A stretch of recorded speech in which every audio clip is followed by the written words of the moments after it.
Hello guys, ato deng itry maniudto diri sa Villa Tuna. At bang ra siya diri sa mga gasoline station, located siya diri sa Camagüey, Iligan City. So guys, nara diri ang ilang mga display na mga tuna. Na sila'y Billy Tuna, tuna panga o uban pa. Pwede ka mamili dira para ilang sugbaon. Nasa sila'y klase-klase mga menu sa tuna. Nasa lay tuna sisig, tuna barbecue, tuna Bicol Express, tuna tinola, tuna nuggets o guban pa. So while nag-order ako ang bana, maglanto-lanto sa daetas ilang ambience. Mao ni ilang ambience guys. Lantawar na ilang selling guys. Diba grabe ka aesthetic?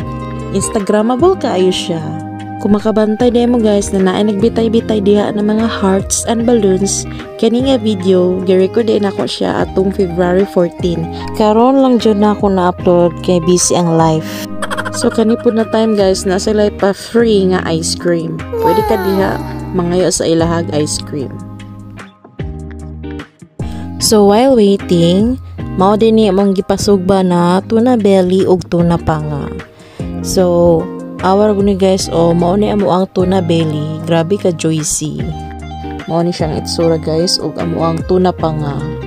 Kung makatilaw mo ani guys, grabe jud siya kalami, dili jud mo magmahay. So mao din ni amo ang gi-order na mga klase-klaseng menu sa tuna. So mao din ni ilang gainit-init na tuna sinigang. Next is mao ni ilang tuna tapa with fried egg and tuna sisig.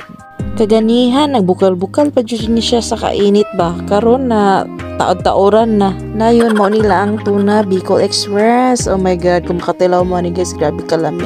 Now let's eat guys. Ang una nagkaon akong bana dira So awar ko ni mga food ani diri guys sa Villa Tuna, grabe kay siya ka lami. And awara ko na guys, nahurot jud amo ang gipangkaon. Sinaw amo ang plato. Except aning amo ang tuna belly kay grabe na jud mi kabusog aning nga time. So guys, you must try this Villa Tuna na mga umo diri with your family and friends kay swak ra jud siya sa budget.